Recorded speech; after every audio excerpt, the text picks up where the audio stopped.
What's going on, everybody? Here we are at this new podcast, all about the private eye. I got my special guest in the building, Jay Reeves in the house. How you feeling today, man? I'm feeling good, bro. Thank you for having me, bro. Of course, man. Of course. So look, I kind of was doing a little research. I was doing my little, trying to figure out who Jay Reeves is. Now, you've been in a lot of things. Yeah. You've been working out here. Yeah, trying. How has this strike affected you through your transition in your career right now? Because I know that you are really starting to take off, and then this happened. Yeah. I mean, I think you have to look at the strike as just another thing you got to roll with, Yeah. I mean, honestly, it just made me look at what I was outside of being an actor. Okay. And I feel like when you in the thick of it and you acted on these shows and auditioning, you kind of get lost in that whole thing, and you forget your identity. It becomes your identity, especially when you get a little bit of fame. Yeah. You kind of get lost in that. So it definitely brought me back to a place where I like to be. So I'm happy. Yeah. Now I know you actually played football. 'Cause Yeah. I know you was an All-American, right? Yeah. You actually was in that thing. You were playing. So with that being said, when you was acting in the All-American, did it give you any flashbacks to when you actually played, and how real or how much did you get to take into that role? I mean, yeah, I feel like every job I've had as an actor has related to my life. Yeah. And I think that's why we get cast in these things, So as I'm on the show, I keep having flashbacks. Or we might be shooting somewhere where a girl I used to date lives across the street. And I'm like, hey, yo. I'm going to use this in this scene you see right me, now. baby? That's me outside her house, So. That's dope. That's dope. So how did you get involved with the private eye? Oh, man, Hope, which is one of the lead producers on the project, is a really good friend of mine. We actually met when I was still learning how to act. And we always wanted to make it work. We couldn't even make it work.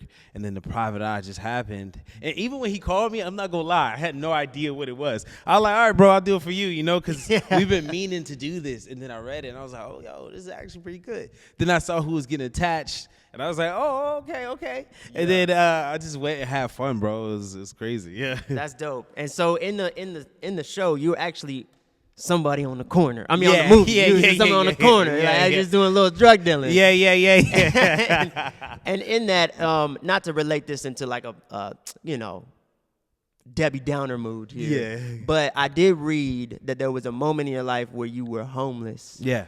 And with that transition in your life, do you look back at that time and think to yourself, like, I needed this so that I can become the person that I am today? Yeah. Or was it just like an unfortunate event that happened? Damn, you went. That was deep. I know. I have a tendency to do that. Oh, wow. Yeah, I feel like everything, even like we can go back to the strike, everything has happened for a reason. I even feel like with the strike, it's needed. The industry was kind of oversaturated, and now people who if you can't like withhold this, you go home, So it's about to be a whole new industry, and I feel like everything that's happened to me, including that moment, has led me up to right now, Yeah.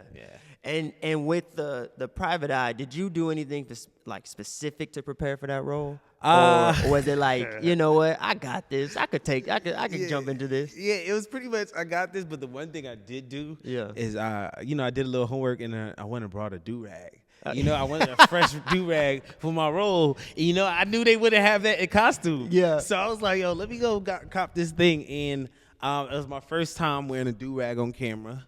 For real? Yeah, I made it, mama. Nah, but well, they let me do my own thing a little bit. But for the private eye, it was just really just doing the regular homework and showing up prepared. I knew he had good actors, and I knew the crew was efficient. So to me, it was just, being my part. Yeah, that's dope, man. Yeah. And I also read that you actually do music. Damn. So you're a producer. Yeah, Yeah, I'm trying out here. I'm trying. I gotta know everything about Jay Reeves now. So you're a producer. You're doing music. Is that something that you leaned into once the strike happened? Yeah, I mean, a good friend of mine runs this party series. I don't even know what it's called now. It's like a party series label mixed with internet following. Okay. Called Hood Fantasy, and we throw like weekly parties where me and him and a few other DJs DJ, and then we also like find artists. That's dope. And kind of push records out, and the record's been doing well. Yeah. So shout out to Ashton, Hood Fantasy, you know, everybody over there. I gotta check him out. Yeah. Man. Am I invited to the next party? Yeah. What's up, man? Hey, this Thursday, every Thursday, if y'all want, you know, pull up, man. Yeah, dope. Where you guys do the parties at, or is it always changing? Is it revolving? Yeah, I mean, we have a few bars that we frequent at. We go downtown LA, but we're about to be moving to like Dallas. Okay. We're about to be moving all over and doing. So you guys are taking the party everywhere. Yeah, because we got the online following, and the merch is doing well. So just expansion, man. That's dope, man. What I mean, I don't know if you're allowed to say, but are you working on anything right now? Yeah, I just finished producing a feature film in Texas. Okay. I just shot that. It was a really fun time. I shot that in about less than a month. Other than that, I just did my 6th year of Dr. Pepper commercials. Dang. Yeah, I've been like a spokesperson with them, and they just made it into a cartoon. So I'm like, that's fire. That's crazy. I'm selling soda as a cartoon. Hey, Dr. Pepper is my favorite soda. I'm not even capping for you right now. Really? I'm not even lying. Hey, that's my favorite soda. You said that. Yeah, that's my favorite joint. It was the first one that I tasted. I was like, nothing tastes like this. Yeah, nah, it's definitely unique, and they love it so much over there, and I love it too. So I've been with them, and I have a next project coming out with Tyler Perry, Oprah, and Kerry Washington. Okay. Called 688. It was a war movie. It's a war movie that we did, period piece. And it should be out, I don't know, end of this year, early next year. I'm really excited for that one. That's going to be pretty fun. Yeah. That's dope, man. Yeah. That's dope. And then so you've been on big productions, right? So you've been on these huge, big budget productions, and you've done independent stuff, which also just a testament to you because you're actually in love with the craft. As long as the script's good, I'm good. What's the difference between these big budgets and something like The Private Eye, where it was a little bit more guerrilla style? Yeah. Is there a difference? Did you feel more soul with the Private Eye? Did you feel like how would you compare the two? That's a great question. Yeah. Thanks for asking that. It really depends on who you're working with. It's not really about the money, but I could tell you what it looks like with the money. It's not really who you're working with. Because I'm not gonna lie, over there at Tyler's set for Netflix, he made it feel great. You know, and at The Private Eye, it felt great. But when they don't got the money and they don't got like the love, you can really tell the difference. And the only difference is really efficiency. You'll realize you're wasting a lot of time or something not right. Yeah. But if they got the money, or if they don't want to waste the money, they're gonna be on time. Yeah, everybody on time. You know? That's tight. That's love, man.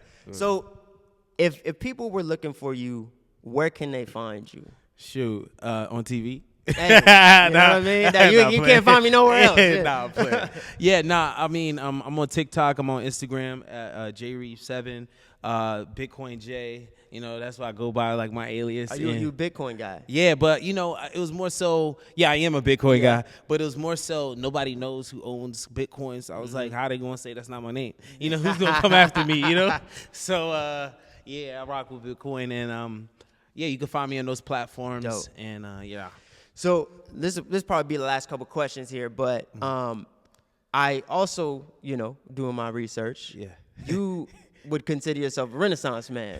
You don't believe in staying in your lane, right? Funny. Yeah. I read that somewhere because I'm the type of person that's like, you hear it all the time, like stay in your lane.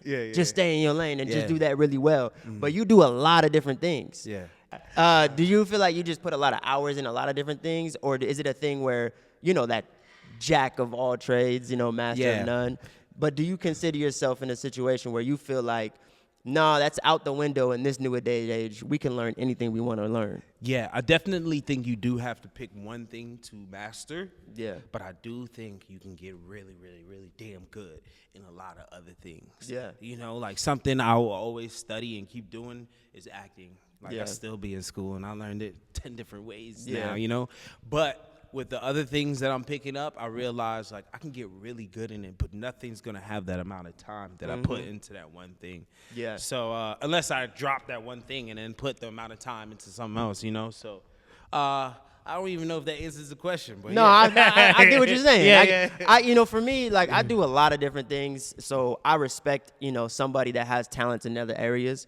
And I always look at like entertainment, right? Because actor, producer. Artist, someone that I feel like you are, it's not really like you're learning a bunch of different things. The same skills Same that skills. you learn Yeah. for acting, Don't you're waste gonna the be money. able to put over Yeah, here. don't And waste so the money. I respect it, man. Yeah. I respect it. Is there anything that's exciting you right now? Yeah, the time we're in. I'm gonna tell you why. Like I was saying, it's just, to me, it feels like a reset. Yeah. Everything that was hot before the pandemic or Yeah. hot before a strike is not about to be hot no more. Yeah. And a lot of opportunities gonna be here. And the people who are hungry, I feel like, are gonna be here to see Yeah. it. You know, so I'm excited for that. Directing, acting, music. Which one do you like the most? Damn. Oh, for sure, acting. Yeah. If I had to put it in order, directing, acting, I'll put acting, music, directing. Okay. But directing is new. So Yeah. let's see Is where that it something goes. that's on the horizon for you? Yeah, Because 'cause I I know you just just said did. you did one, right? Yeah, I just directed a music video for a Platoon artist. Okay. Which is Apple's new label. I Oh. don't even know I was supposed to drop that. Oh. Yeah, We're gonna have to bleep that one yeah, out. Yeah. Can't Right. get you in trouble already. Right. But yeah, I just directed that, and that was one of the first things I directed. Okay. And I had fun, and I just understand performance. Yeah. So it was a great time, and I can't wait to see it. That's fire, man. So y'all heard it here first. Yeah, you heard if it you're here looking first. for Jay Reeves, go find him in the private eye first. Yeah. Other than that, go head to his socials. I'm gonna let him plug that one more time because I don't remember him. Yeah. But yeah, check him out, man. It was dope talking to Yeah, you, brother. my boy. man. I appreciate it. Yes, sir. Yeah. Shout out to everybody. Check me out at Jay Reeves 7.